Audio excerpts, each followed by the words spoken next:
General Motors just made a move so quiet that most buyers missed it, but dealers absolutely did not. Prices across America are being slashed without flashy press releases, without national ads, and without any public announcement from GM headquarters. Window stickers are changing, incentives are stacking, and monthly payments are suddenly dropping, and that silence is exactly what's making this moment explosive. When a company as massive as GM cuts prices quietly, it is never accidental, and it is never small. Dealers are now caught in a financial squeeze they did not see coming. Inventory that was financed at higher prices is sitting next to identical vehicles, suddenly discounted by thousands. Sales managers are scrambling to explain why last month's buyer paid more for the same truck that is now advertised at a lower price. Floor plan costs are piling up, margins are evaporating, and pressure from GM is intensifying as unsold vehicles continue to back up on dealer lots. This price cutting is hitting trucks and SUVs the hardest, the very vehicles that once carried GM's highest profit margins. Silverado pricing is softening, Sierra discounts are expanding, and even full-size SUVs are no longer immune. Dealers are being forced to move metal at thinner margins just to stop the bleeding, while consumers are starting to sense that something is wrong behind the scenes. What makes this situation even more alarming is the timing. Interest rates are still elevated, monthly payments remain painful, and buyers are far more cautious than they were just 2 years ago. GM knows this, dealers know this, and yet prices are still being cut. That tells you demand is weaker than the industry wants to admit, and the pressure to clear inventory is becoming urgent. Behind closed doors, dealer frustration is boiling over. Many retailers feel blindsided, arguing that GM encouraged aggressive ordering earlier, only to pull the rug out with sudden price reductions. Some dealers are now sitting on inventory that instantly lost value overnight, while GM pushes new incentives that favor fresh shipments instead of existing stock.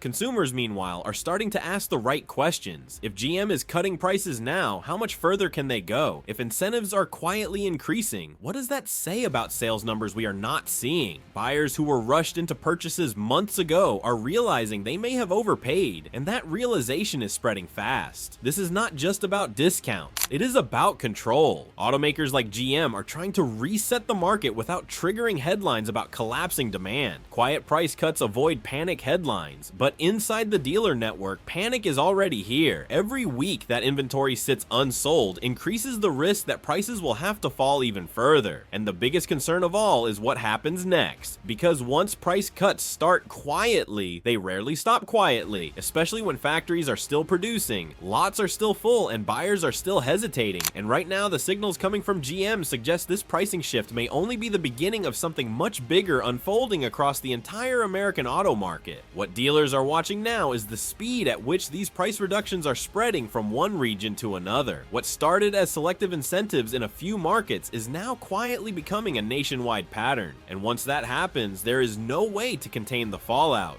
Dealers talk to each other, buyers compare prices online, and suddenly the illusion of stable pricing collapses in real time. GM is also facing pressure from competitors who are no longer playing the pricing game cautiously. Ford, Toyota, and even newer brands are leaning harder on incentives, forcing GM to respond whether it wants to or not. This turns into a race to the bottom where nobody wants to blink first, but everyone knows demand is not strong enough to absorb the inventory piling up across the country.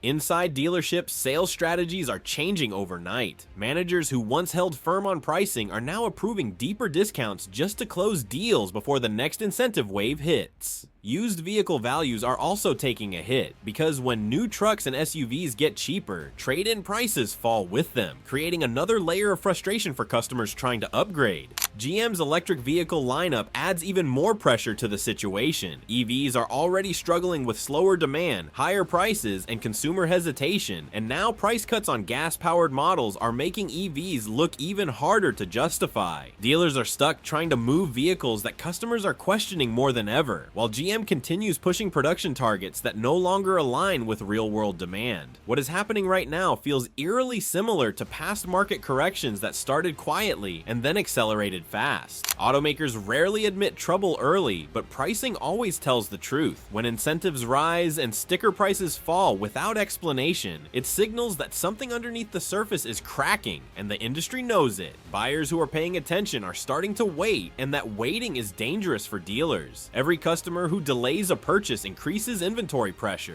which forces deeper discounts, which then trains buyers to expect even lower prices. It becomes a feedback loop that is incredibly difficult to stop once it starts. And as this loop tightens, the tension between GM and its dealer network continues to grow, because dealers are the ones absorbing the immediate financial pain, while GM protects market share and production flow, setting the stage for an even larger showdown that is still building behind closed doors.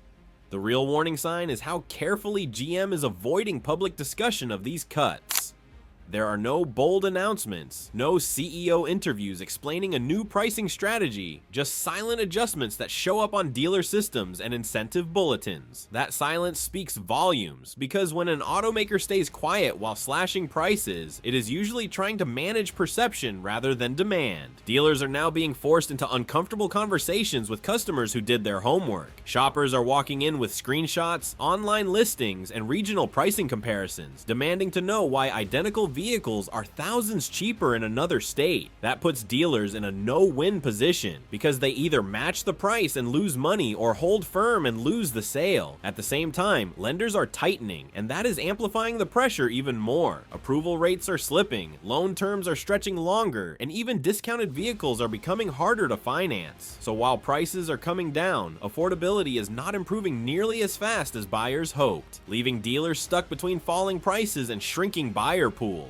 GM's production pipeline is another piece of this puzzle that cannot be ignored. Plants are still running, trucks are still rolling off the line, and shipments keep arriving even as lots are already overcrowded. That means discounts are not just a short-term tactic, they are becoming a necessity to prevent inventory from turning into a financial anchor. What makes this moment especially tense is the psychological shift in the market. For years, buyers were trained to accept higher prices, markups, and limited inventory. Now that pricing power is slipping back toward consumers, expectations are changing fast, and once that mindset flips, it is extremely difficult for automakers to regain control. Dealers are also watching their long-term value erode. Franchise profitability depends on stable pricing and predictable incentives, and right now, neither exists. Every sudden price cut undermines trust, not just with customers, but between GM and the retailers who represent the brand on the ground every day. And as this instability continues, the industry is bracing for the next move, because if GM is already quietly cutting prices now, the bigger question is how aggressive those cuts will become if sales slow even further, and whether this quiet strategy will eventually explode into a very public reckoning that nobody inside the system is ready to face yet. Another layer that is intensifying dealer anxiety is how fast residual values are slipping. Leasing programs depend on strong resale projections, and when new vehicle prices are cut quietly, those projections start to fall apart. Dealers are suddenly seeing lease offers recalculated, payments adjusted, and in some cases, programs pulled entirely because the numbers no longer make sense.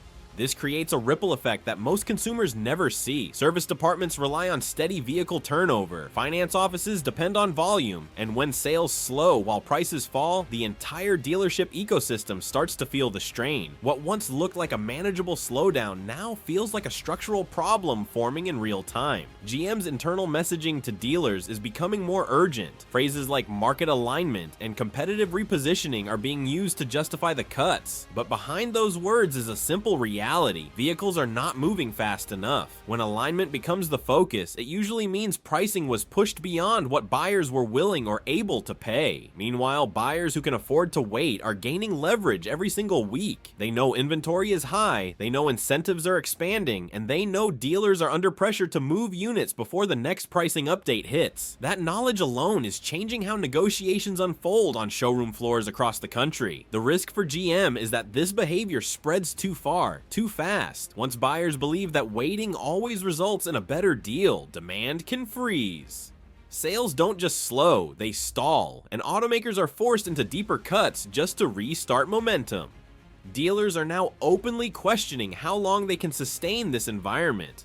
Some are cutting staffing, others are scaling back orders, and a few are quietly preparing for consolidation if conditions worsen. These are not moves made in a healthy market, they are defensive reactions to uncertainty. And all of this is happening while GM publicly maintains a message of strength, innovation, and long-term confidence, creating a growing gap between what is being said and what is actually unfolding on dealer lots. A gap that continues to widen with every silent price cut that appears without warning. That widening chain gap is starting to attract attention from analysts and industry insiders who know exactly what to look for. Pricing behavior often reveals more than earnings calls ever will, and right now the signals coming from GM point to stress that is being carefully managed, not resolved. Quiet cuts are easier to explain internally, but they are much harder to hide in a connected market. Regional disparities are also becoming more extreme. In some areas, incentives are stacking aggressively, while in others, dealers are still trying to hold the line. This uneven approach creates confusion, resentment, and rapid price discovery as buyers cross state lines or ship vehicles from lower-priced markets, accelerating the breakdown of price discipline. Used vehicle auctions are already reflecting the impact. As new vehicle prices soften, wholesale values are slipping, and that puts additional pressure on dealers who are sitting on aging used inventory purchased at peak prices. The result is margin compression from both sides, new and used, happening at the same time. GM's supplier network is watching this closely as well. When automakers push volume through price cuts, suppliers often get squeezed next, facing renegotiations, delayed payments, or reduced orders. That kind of pressure rarely stays contained. It moves outward through the entire automotive supply chain. What makes this moment especially dangerous is how fast sentiment can turn. The auto market runs on confidence, and once that confidence erodes, even strong brands feel the impact. GM has spent years rebuilding trust after past crises, and now pricing instability threatens to reopen old doubts in the minds of both consumers and dealers. Inside showrooms, the mood has shifted. Urgency has replaced optimism, and conversations are less about features and more about deals, timing, and future price drops. That shift changes how buyers perceive value, and once value becomes negotiable, premium positioning disappears quickly. And as these pressures continue to stack on top of each other, the quiet strategy GM is using becomes harder to sustain, because the more prices fall without explanation, the louder the questions become, setting the stage for a turning point that is still forming just beyond the horizon.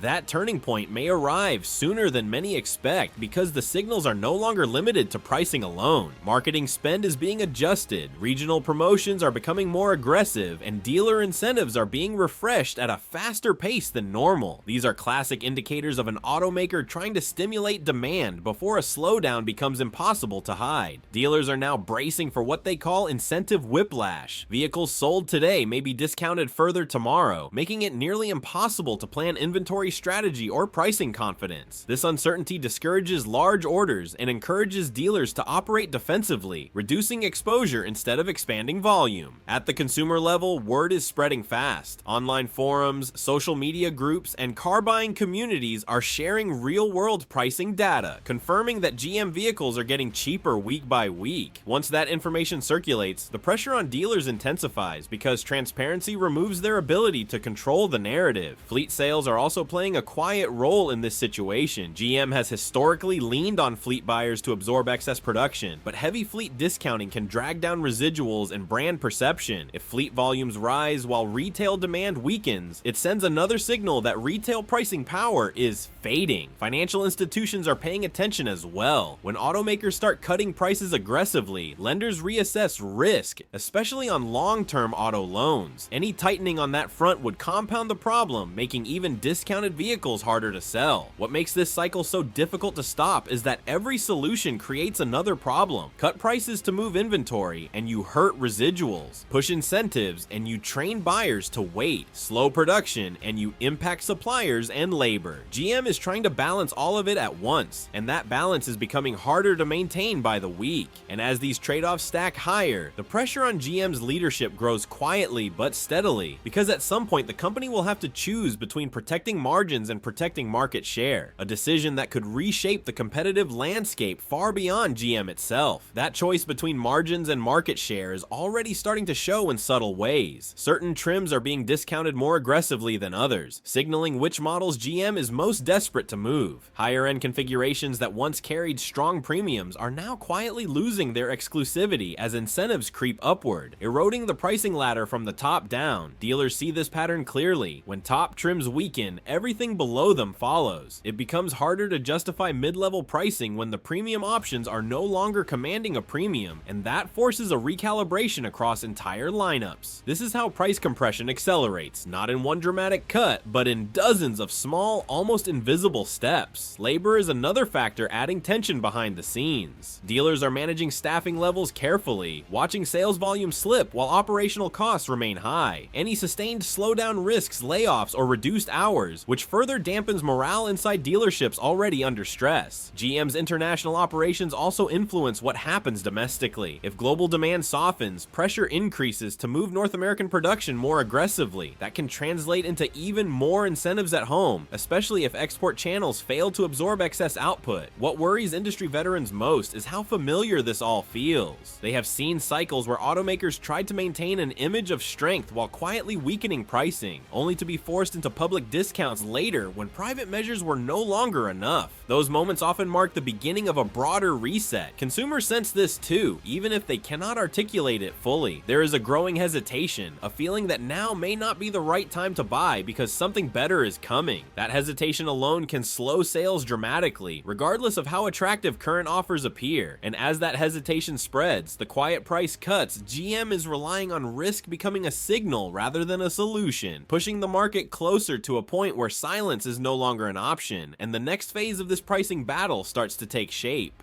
At that stage, the pressure no longer stays confined to sales floors and inventory reports. It starts to surface in dealer meetings, earnings discussions, and internal forecasts that quietly get revised downward. Expectations shift, targets are lowered, and what was once framed as temporary headwinds begins to look more structural. GM's relationship with its dealers becomes even more delicate in this environment. Trust is critical when margins are thin, and every unexpected incentive change chips away at that trust. Dealers need predictability to survive, and right now, predictability is exactly what is missing. Some dealers are already adapting by becoming more selective about which GM products they push hardest. Marketing focus shifts, advertising budgets are reallocated, and sales teams prioritize models with the least pricing volatility. That kind of internal triage signals a network under strain. The competitive response cannot be ignored either. Rival automakers are watching GM closely, ready to exploit any weakness. If GM signals softness through pricing, competitors can either undercut further or hold firm and position themselves as more stable alternatives, both of which put GM at a disadvantage. What is unfolding is less about one company and more about the state of the entire market. GM's quiet price cuts are a symptom of a broader recalibration as affordability, financing, and consumer confidence collide. The industry is adjusting, but the adjustment is not smooth. Every week this continues, the cost of reversing course increases. Once price expectations reset lower, climbing back up becomes nearly impossible without years of disciplined pricing and strong demand. That is the long-term risk GM is quietly taking right now. And with inventory still high, buyers still cautious, and dealers still absorbing the shock, the situation remains fluid, unresolved, and moving toward a critical moment that has yet to fully reveal itself. That unresolved tension is forcing everyone in the system to think short-term, and short-term thinking rarely produces long-term stability. Dealers are making decisions based on monthly survival rather than annual growth, while GM is focused on moving volume quarter by quarter to protect headline numbers. This misalignment deepens the strain between factory and showroom. One of the clearest signs of stress is how quickly incentives are expiring and being replaced. Programs that once ran for months are now refreshed in weeks, sometimes days. That kind of turnover signals urgency, not confidence, and dealers feel it every time they log into pricing systems and see the numbers change again. Consumers who recently purchased are starting to voice frustration as well. Seeing prices fall shortly after buying creates resentment and erodes brand loyalty. When customers feel burned, they remember it, and that memory affects repeat purchases far more than a temporary discount ever could. GM's pricing strategy also risks blurring brand identity. When discounts become common, vehicles start to compete on price instead of value, and that weakens long-term positioning. Trucks and SUVs that once represented strength and durability begin to look interchangeable with rivals offering similar deals. Behind all of this is the looming question of production discipline. If pricing pressure continues, GM will eventually have to choose whether to slow output or keep pushing vehicles into an already saturated market. That decision carries consequences for workers, suppliers, and regional economies tied to GM plants. The market is now watching for any hint of that decision. A production pause, a plant slowdown, or even subtle language changes in official statements would signal signal that the quiet phase is ending. Until then, pricing remains the main lever being pulled, and as that lever keeps moving, the balance between perception and reality grows more fragile, leaving dealers, buyers, and competitors all waiting to see which side finally gives way first. So the real question now is not whether GM is cutting prices, that is already happening. The question is how far this goes and who ultimately pays the price. Dealers are feeling the pressure first, buyers are starting to notice the cracks, and GM is walking a tightrope between protecting its image and protecting its sales. What looks quiet on the surface is anything but calm underneath, and the next moves GM makes could reshape pricing, competition, and buyer expectations across the entire market. If you are watching this space closely, now is the time to pay attention, because moments like this rarely stay quiet for long.